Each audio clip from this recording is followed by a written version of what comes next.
Hello vlog. Today I'm going to go out for a little solo date. I am going to go journal supply shopping. I want to pick up a couple things from the London Graphics Centre. I want to pick up some of the Traveller's Notebook inserts. Yeah, we're going to go look for that. And then after that I'm going to potluck at my friend's house, which should be fun. I've just brought some Indian sweets and snacks because I'm not much of a cook and I wanted them to have something edible. So this is the outfit for today. Got my pink Puma Speed Cat Goes on, which tie in with the pink cardigan. Got my project bag as well, and yeah, I need to get going now.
That was such a fun little journaling session. I'm always looking for like really cute, unique places like that to journal. In my observation absorption journal specifically, it's all about observing your surroundings and really taking it in. The more unique locations often have the more unique observations. So yeah.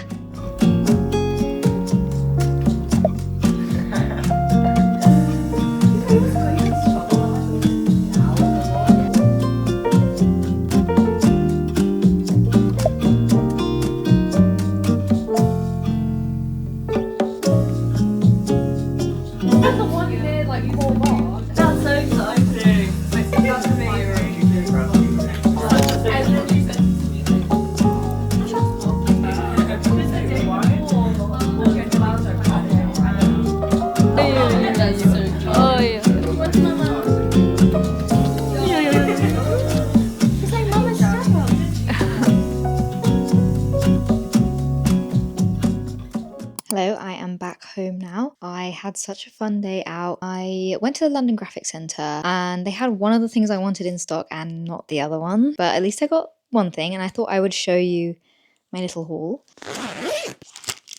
This was one of the things I wanted. It is the sticker release paper insert from Traveller's Company. And I want to put it in my little Traveller's leather folio. This is my favourite journal, I have to say. I love the blue with the pink engraving. I think it's so striking and beautiful. It's from Sting & Snout Bindery. Whenever I'm traveling and I want to do some journaling, I can carry some stickers in here rather than having to take my whole big sticker book. Had a lot of fun journaling in the Onitka Tiger store of all places. I wanted to go to a cafe and do some journaling, but then I realized it's a Sunday and the cafe closed at 4 p.m. So I couldn't go to that cafe. I was doing some kind of like street photography and then I was taking photos of the kind of like striking colors of the Onitka Tiger store. And I decided to just go in and wander in, and then I found the like perfect little corner to sit and journal for a bit.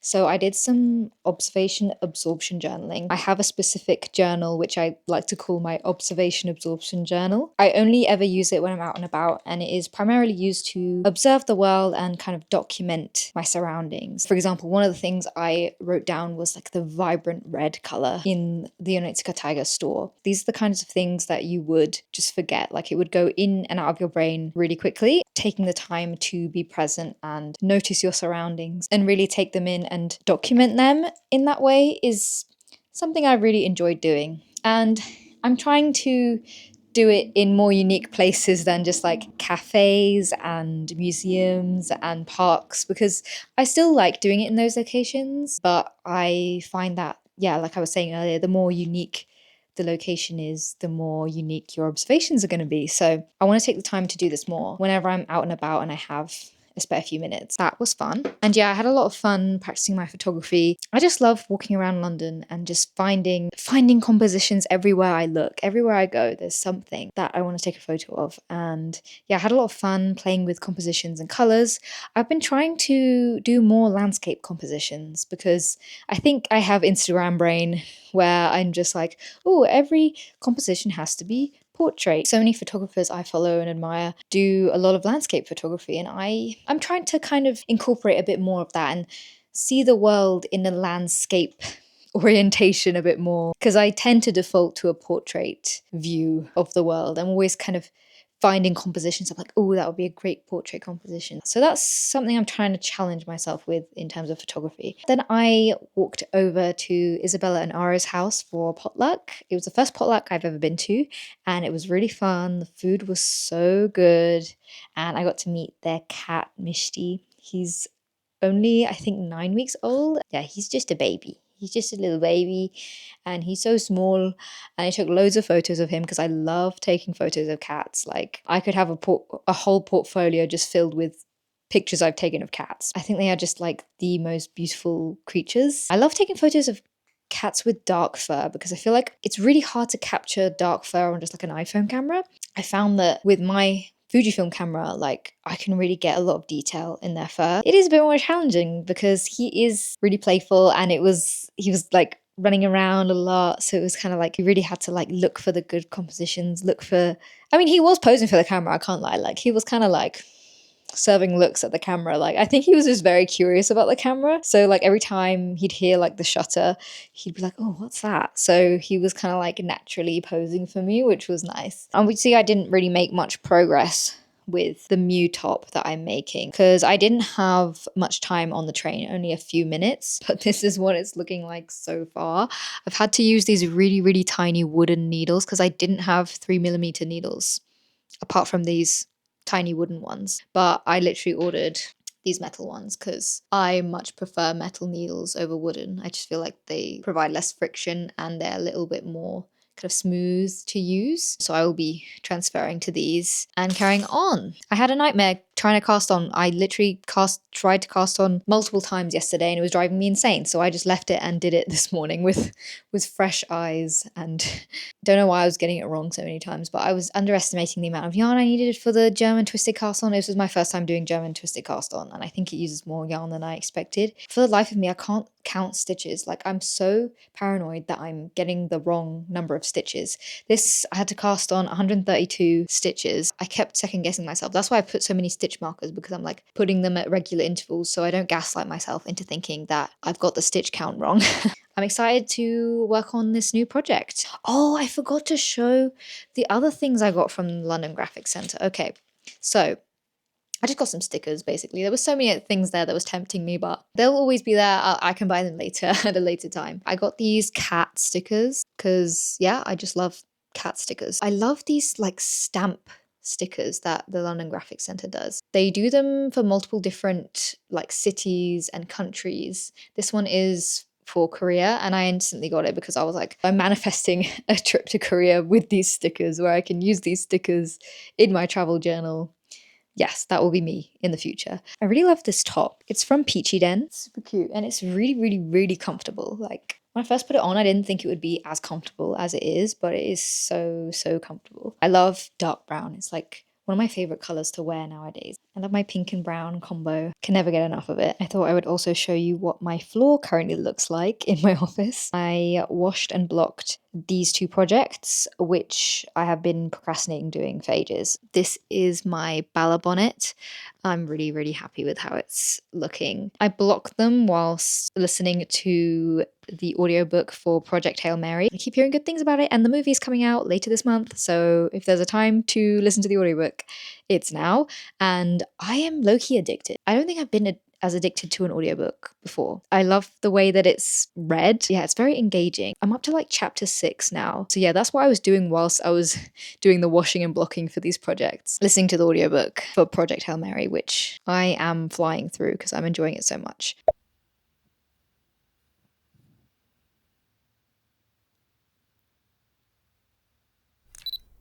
Today I'm hosting book club in the evening, so I'm going to go out now and get some snacks and things for it. I'm looking forward to talking about the book. So this is the book. It's Elena Knows. Elena Knows? I don't know what the proper Argentinian way of pronouncing this is. Apparently Pinheiro is Argentina's most popular crime writer. But I'm not really a fan of the crime genre. I don't really read crime books. Honestly, I wouldn't really describe this as a crime novel. I think it's more a kind of analysis of a mother-daughter relationship, the stresses that society places on women and their bodies, the various ways in which women's bodies are used in society. And yeah, it's really, really, really good. 5-star read, no hesitation. And I picked this for book club. So I am very, very happy because last time I picked If on a Winter's Night, a Traveller by Italo Calvino because I heard good things and it's a classic and I wanted to read more classics, and I hated it and everyone at book club hated it. Ugh, it was awful. Probably one of the worst, if not the worst book I read last year. And I read some duds last year, okay? 2025 wasn't the best for like 5-star reads. So yeah, I'm really, really happy to have picked this one out. And yeah, I can't wait to discuss it tonight. There's so many interesting themes. I did a bit of journaling about it the day after I finished reading it. I wrote it in this little Miffy journal that my friend Ava got me. I just use this to write mainly kind of like my thoughts about books I've read or movies and TV shows I've watched. The little cute spread that I did on it.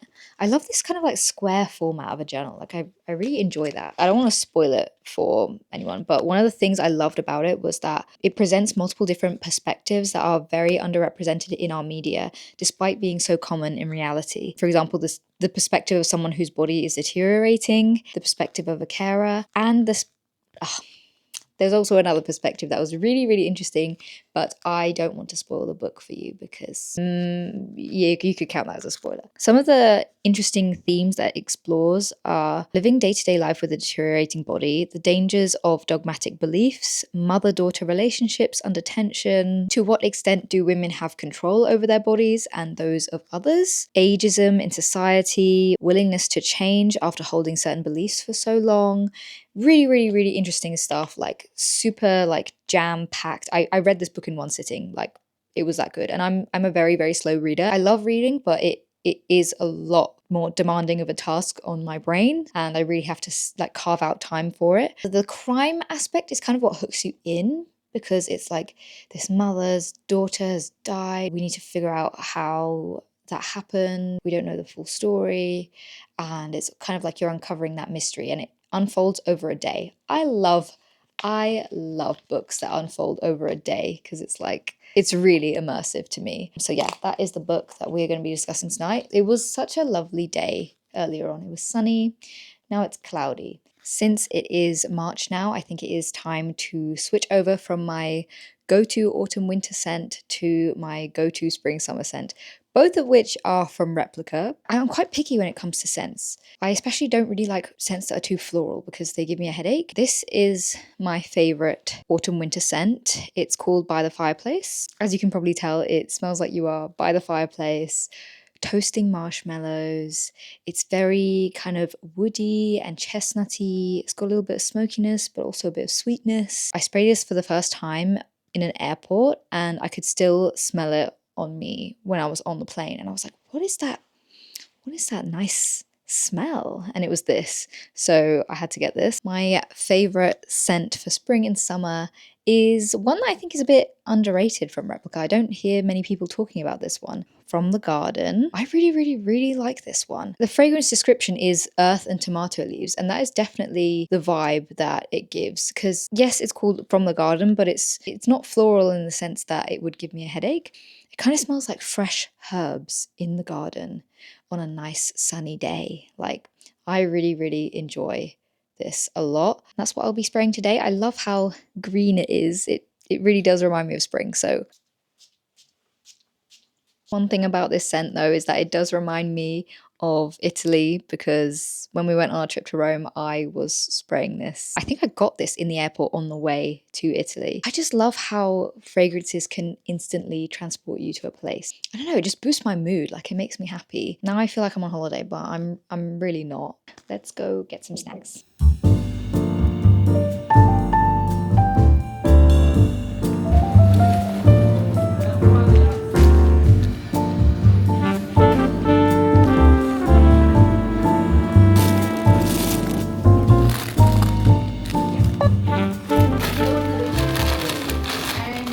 Sorry, my desk is like an absolute mess of journaling supplies right now. I need to sort them out. I've got a few bits to like junk journal with from my solo date the other day. I feel like doing a bit of journaling to end off the workday would be nice. So hopefully I'll get to do that. The sun has come out. The sun has come out.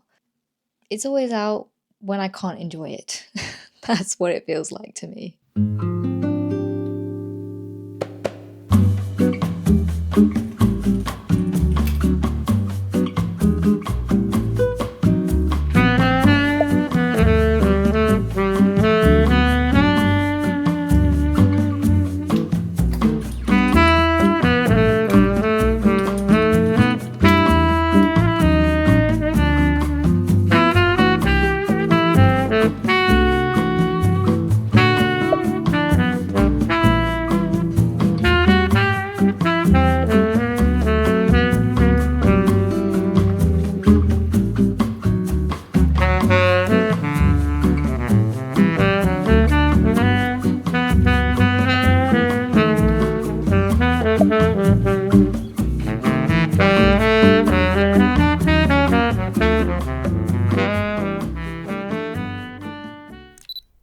I've just got back from the gym. We tend to go to the gym on Monday, Wednesday, and Friday lunchtimes just to kind of break up the day. I really enjoyed last night's book club. We got to chat about the book. It was a roaring success. So I'm happy. I am feeling a bit bunged up today. I've been feeling like my throat felt a bit weird. I'm not someone who gets ill very often, so it's kind of a bit of a weird thing to like adjust to, and letting your body rest and take the time that it needs to heal. When I get ill, I feel like I have this period where I'm like resisting it, like nope, nope, nope, I'm not ill. And then I don't give my body what it needs, and that often makes things worse. So I'm trying to be very mindful and wary of things this time around. But yeah, we did leg day in the gym today, and it's always the hardest gym day. It's always shattering. I'm pretty happy with how it went. I think I did decently well. I want to chill this evening. I'm going to watch John Wick 3 because we are in the middle of like a rewatch of all the John Wick films, and the fourth one is probably my favorite, which is crazy because you'd think by the fourth one they would have run out of ideas, but I really enjoy the fourth one. So yeah, we're gonna watch the third one tonight, and yeah, I'm looking forward to that. Carrying on with my knitting project. I've still only done about 10 rows. It's not really grown since I last spoke about it, but this is kind of realistic. In a week, I'm busy at book club and things like that. I've got other hobbies and stuff that I want to do with my free time, so I don't always get a lot of time to work on knitting, even though I really want to. And also, you got to give your hands and your shoulders and your arms a break from it. I don't get it so much when I'm knitting. It's more when I'm crocheting that I get that kind of like tension in my shoulders and wrists and forearms and things like that. Gonna carry on with my day. Hello.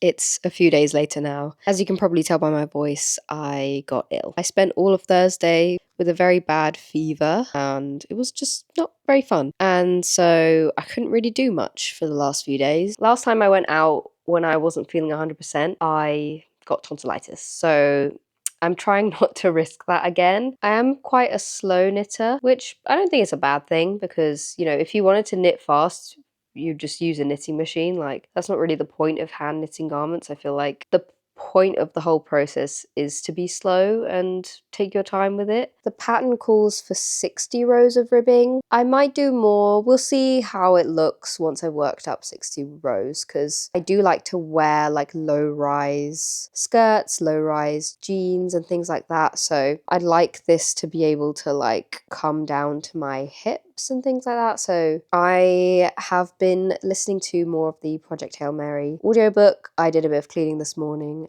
whilst listening to it, and it is so good. I think I'm on like chapter 10. The voice actor is Ray Porter, and he just embodies the character in such a way that it feels like the character is so real, like just fully realized through his voice. I hear the way that he reads the text, and I'm like, if I was reading it, I'd probably not read it in the same way that you just enunciated it, but I really enjoy the way that he enunciates it. It kind of really brings the character to life. So I'm really enjoying that aspect of listening to the audiobook. I think audiobooks are amazing. They're so great.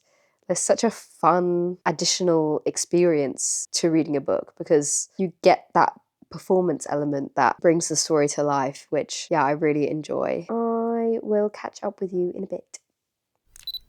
It's been about 2 weeks since I filmed the last clip. I am much better now. One creative project that I am yet to mention on this channel, but I do spend a lot of hours out of my week doing, is video editing and color grading. Recently, I've been trying out a new color grading workflow using dehancer. If you already know a thing or two about color grading, you have probably already heard of dehancer. If you didn't already know, dehancer is a film-like color grading plugin that you can use with a variety of different video editing softwares. I've been testing it out with a few of my most recent videos, and I thought I would just give you a little overview of what I think about it. Just a little disclaimer, dehancer is not paying me to make this video, although dehancer, I wouldn't be opposed to it.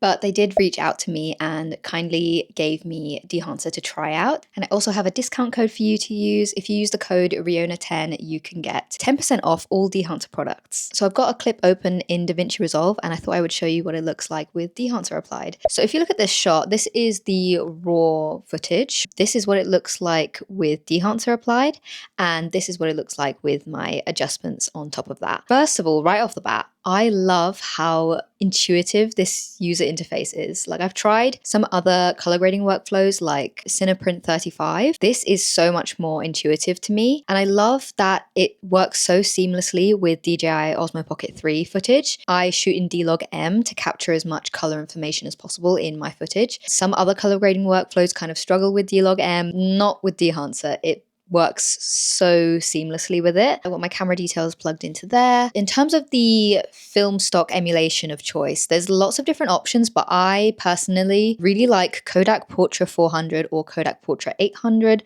for D-Log-M footage. I think it just looks really nice with this camera. So I went for Kodak Portra 400 here. Honestly, I feel like this color grading workflow is very beginner friendly. If you don't know much about color grading, this does most of the heavy lifting for you. In terms of the print, I tend to prefer the Kodak Endura Glossy paper. I think this Kodak Endura Glossy paper just complements brown skin tones the best. Honestly, I like to leave film grain off just because I'm not really a fan of how it looks. My two favorite things to play with when using dehancer is halation and bloom.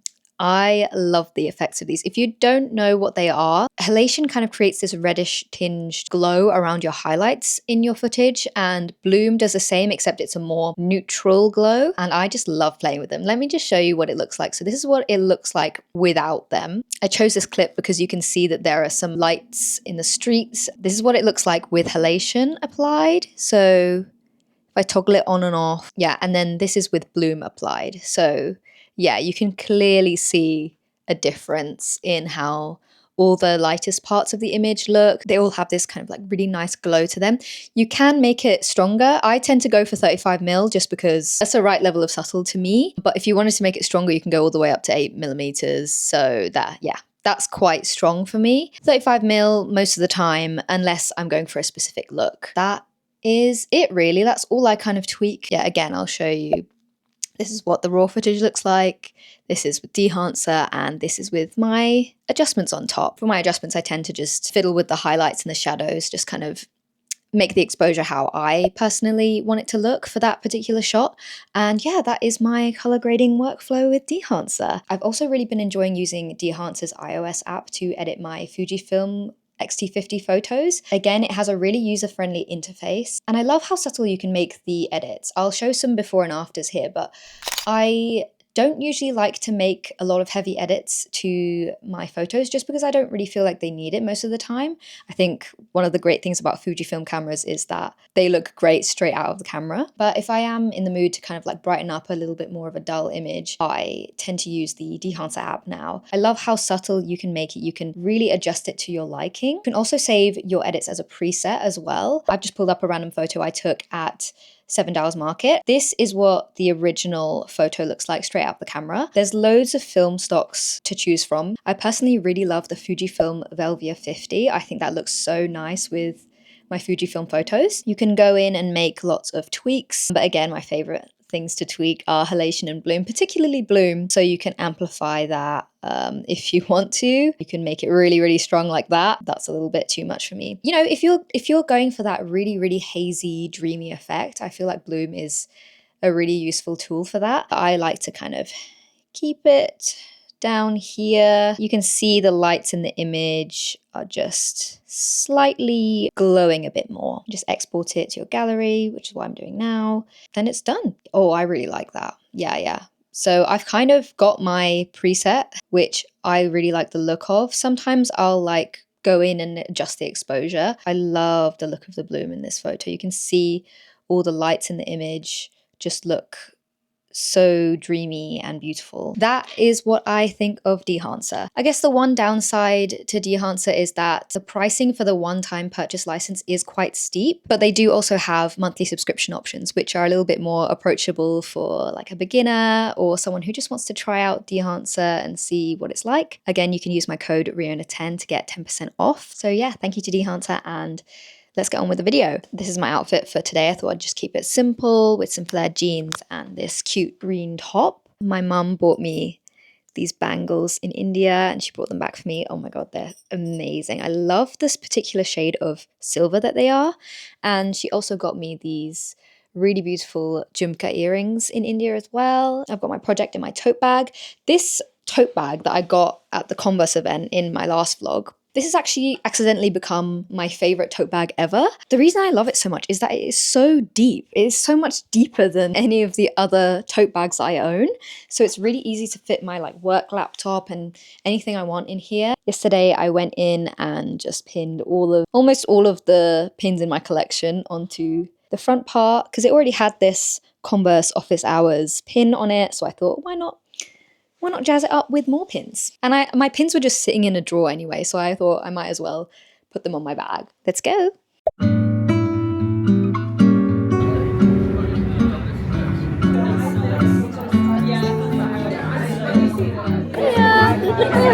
Oh, that's cute. Which one? I thought it was the blue one. The blue one. It looks complicated. It looks complicated. It's just a beginner. I don't know what universe it's for. It is kind of cute. I love it.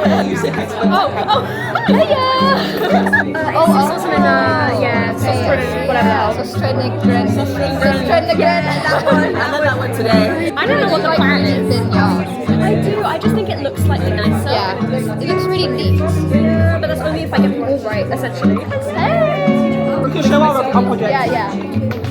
Scarf. Yes. Top. Hey, it's not bad. It's actually like fine. It's pretty good. I like it. What am I leaning on you like that? You're all going to manage to lose trout or something. Like onto the ribcage. Like, I could have visioned that. My life is basically going up to the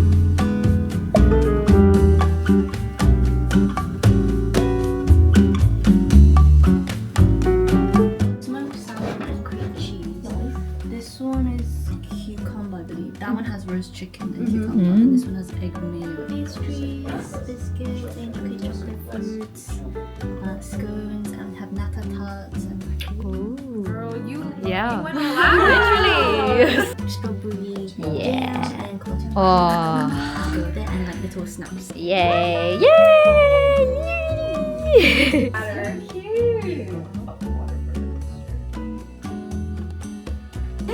The camera's right there. I thought you were just doing that. But to be fair, I do always eat like have a pinky up for no absolutely no reason. It's just like habit. Yeah.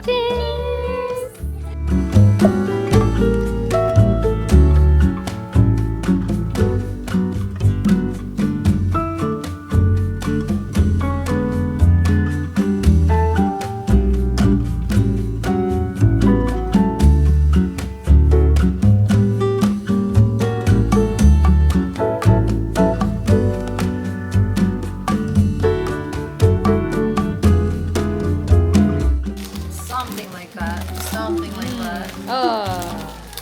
Not Yeah. That's wrapping, but it is wrapping. Nice. What was the thing? Let it be done to me.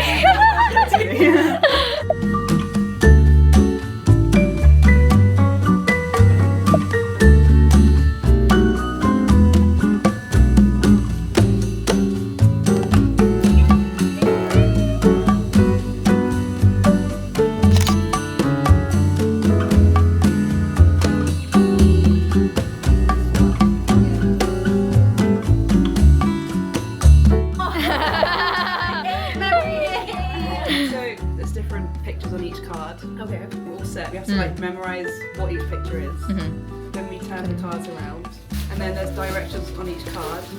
Wait. I don't know, the volume's focused. Wait. This is a dice. This is a...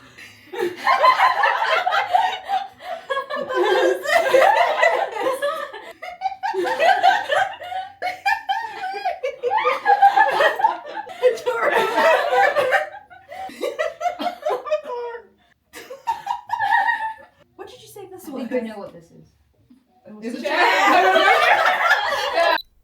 I've pretty much finished up my work for the day and I am going to do a little bit of journaling now. It's the last day of March, so I am gonna do my little end of month reflection.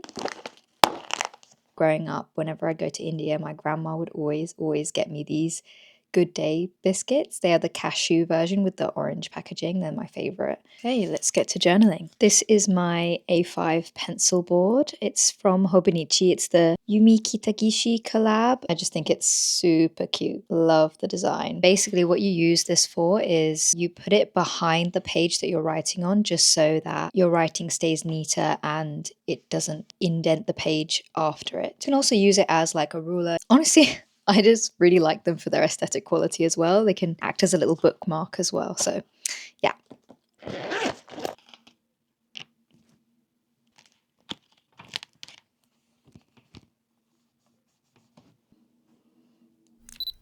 Hello, it's the next day now. Just got back from going to eat Thai food with my family. I thought I would show you something I'm working on. My Mew top, I think I've done about 45 rows at this point. It's getting there. It's getting there, you know? I can't lie, I did get a bit distracted in between doing this project and I started a new project. Look how skinny this crochet hook is. It is a 2.5mm hook. And the reason it's 2.5mm is because I am attempting filet crochet for the first time. I've wanted to try it for a while. Oh, you can really see the pattern in this lighting. Wow. We're kind of like in the months leading up to moving out of this place and into our new home. So I am kind of getting into a lot of like home decor type stuff. This filet crochet doily, decorative table mat doily thing is going to be one of them. It's my first ever filet crochet project. And if you didn't know, filet crochet just means crocheting, but with like a really thin thread, essentially. This is how thin the thread is. I'm actually really enjoying it. Filet crochet is really fun because it's kind of like, I mean, it's definitely not a turn your brain off type of project. Like this one is a turn your brain off type project. This is more challenging. Like you kind of have to refer to the grid pattern correctly, but it's turning out really nice. Wow.